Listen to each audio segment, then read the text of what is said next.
साथियों, आज का हमारा डिस्कशन होने वाला है संपत्ति के अधिकार पर। संपत्ति के अधिकार का नाम आप बार बार सुने होंगे और दिमाग में आपके चलने लगा होगा कि नाम तो सुना है।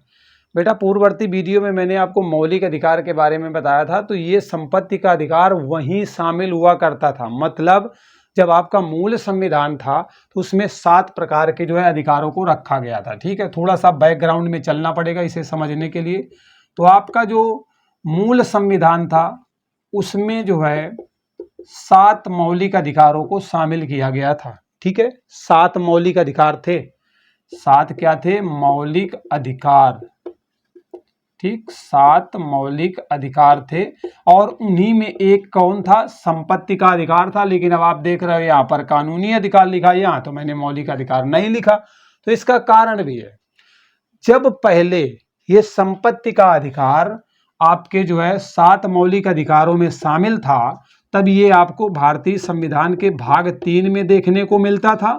और अनुच्छेद में अगर जाओगे ना तो अनुच्छेद 31 के अंतर्गत देखने को मिलता था।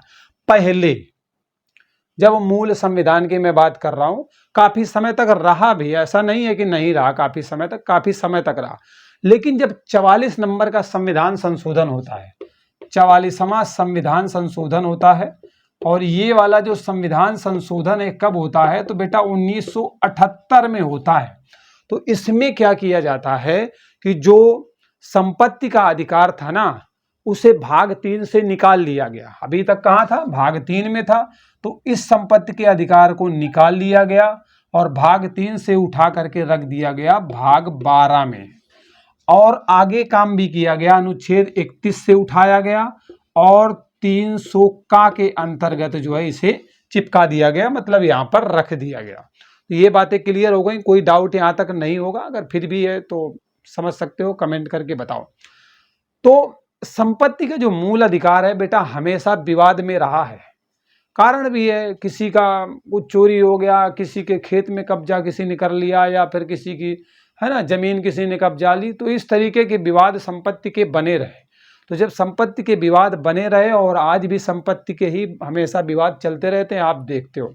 तो इस कारण से क्या होता है, संसद और उच्चतम न्यायालय के बीच में अक्सर विवाद चलता रहता था कि भाई ऐसा हो गया, संसद में हम ये कानून लाएंगे। तो लोग कोर्ट पहुंच जाते थे कि भाई ऐसा ले आए, अब ये क्या है। तो इसके हिसाब से क्या किया गया ना, बहुत सारे संशोधन करवाए गए।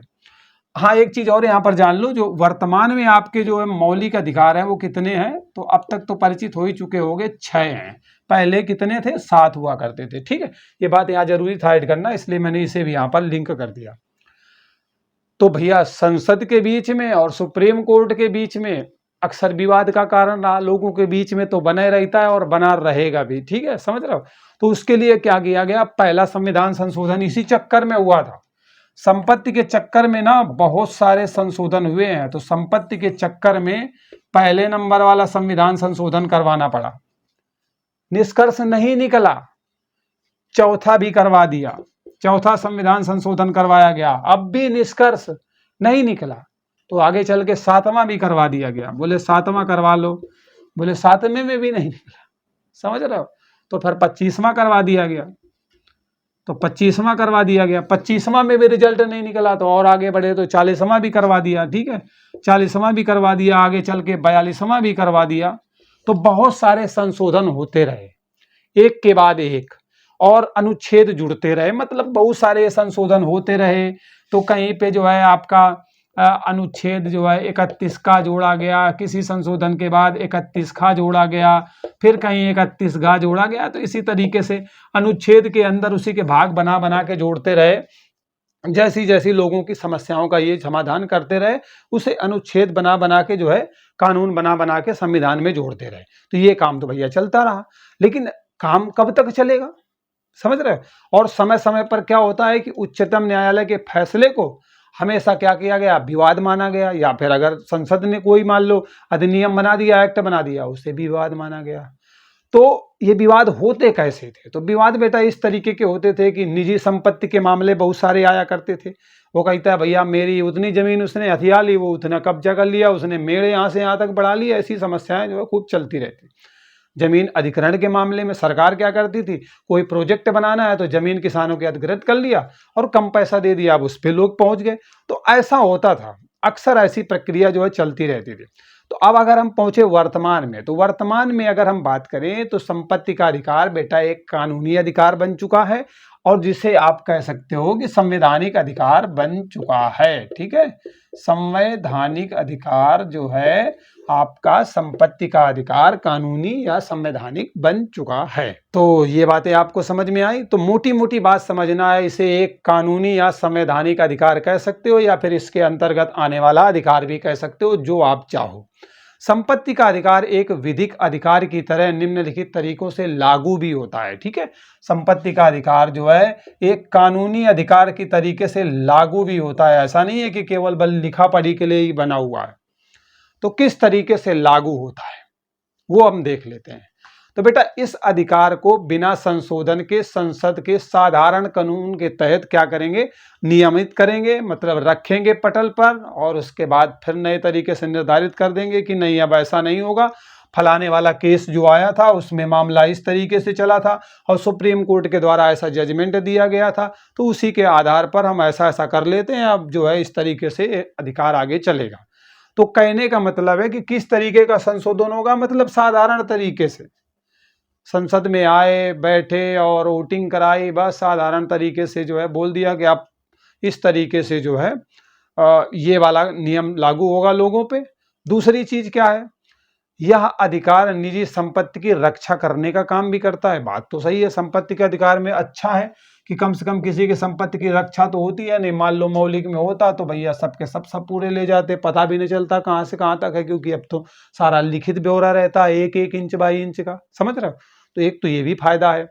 उल्लंघन के मामले में क्या करेगा, व्यक्ति जो है उच्च न्यायालय चला जाएगा, अनुच्छेद 226 के अंतर्गत। हाँ थोड़ा सा मिटाना पड़ेगा क्योंकि बहुत सारी बातें आपके सामने रखनी भी है। ठीक है, तो संपत्ति के अधिकार के लिए कितने सारे संशोधन हुए वो आपने यहाँ पर जान लिए। ठीक, और वर्तमान में आपका संवैधानिक या कानूनी अधिकार के अंतर्गत आपका संपत्ति का अधिकार आता है। ठीक, चलो तो अगर मामले का उल्लंघन होता है, मान लो संपत्ति का जो है अधिकार बनाया गया, मान लो संपत्ति की रक्षा के लिए कोई नियम बनाया गया, अब किसी व्यक्ति ने क्या किया, उल्लंघन कर दिया। ठीक है, किसी व्यक्ति ने क्या कर दिया, उल्लंघन कर दिया। उस दशा में क्या होगा, तो जिस व्यक्ति को परेशानी है वो क्या करेगा, उच्च न्यायालय चला जाएगा, हाई कोर्ट चला जाएगा, और हाई कोर्ट जो है किस हिसाब से निर्णय देगा, मतलब उसको अधिकार कहाँ पे मिला है, तो उसे अनुच्छेद 226 के अंतर्गत यह अधिकार मिला हुआ है कि व्यक्ति की बात को सुनेगा हाई कोर्ट और उसके हिसाब से जो है क्या करेगा, निर्णय देगा।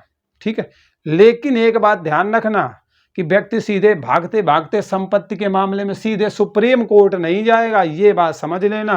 पहले उसे हाई कोर्ट में ही जाना पड़ेगा, यहीं पे मामला का रफा दफा होगा, नहीं होगा उसके बाद वो जाएगा जब यहाँ से कोई ना कोई निर्णय आएगा।